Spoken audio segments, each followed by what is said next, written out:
Facebook co-founder Dustin Moskovitz announcing a $20 million commitment to help defeat Donald Trump this morning, despite never before being active in politics. The 32-year-old multi-billionaire explaining, quote, "We hope these efforts make it a little more likely that Secretary Clinton is able to pursue the agenda she's outlined and serve as a signal to the Republican Party that by running this kind of campaign, one built on fear and hostility, and supporting the kind of candidate that compel people to act in response."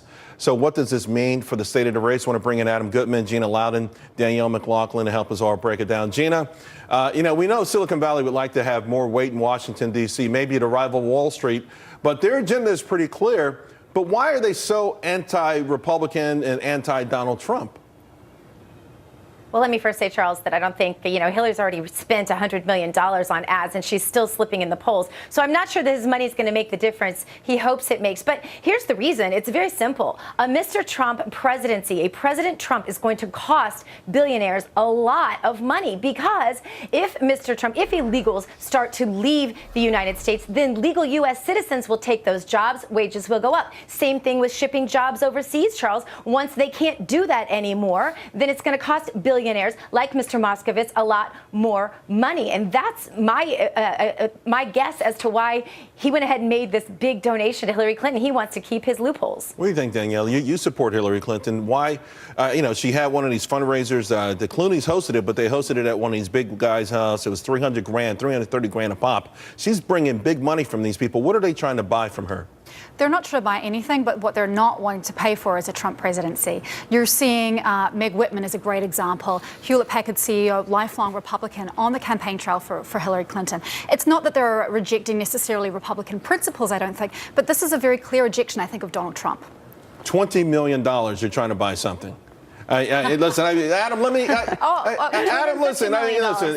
There's writing a check, and then they're saying, "Hey, I want a certain amount of influence if you're in charge."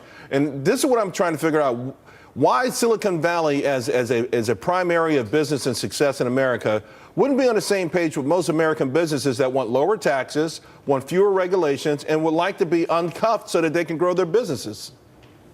There's no question about it, Charles. And, I don't think this is, by the way, to be very objective about it for a second, this is really not necessarily a good thing for Donald Trump, because you would think as the businessman in the field, he would have a more solid grip on business in general. However, I must say that two things. One, endorsements this cycle and money are meaning less and less as there's been a rise of the importance and the influence of the American public on the system.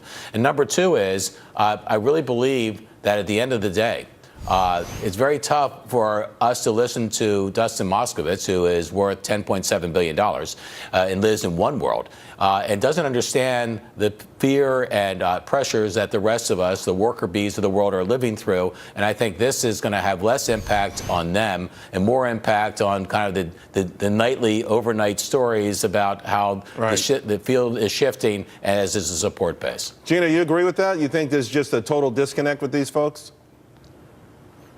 I think that here's what's going on, Charles, that the people who want to bilk the system, billionaires in particular, who are used to their cushy relationship, right, their pay-to-play relationship with the Obama-Clinton administration, they don't want to see it go. Here's my prediction, Charles. Hillary Clinton talks about a $15 minimum wage. My prediction is that if Mr. Trump becomes president, the free market will naturally raise the minimum wage to far higher than that $15 an hour because of the changes and the reforms that Mr. Trump is going to make. And a billionaire like Moskovitz is going to be one of the last people that wants to pay that tab because he knows he would. Well, same tide lifts all ships. Guys, thank you very much. Coming up next, Vice President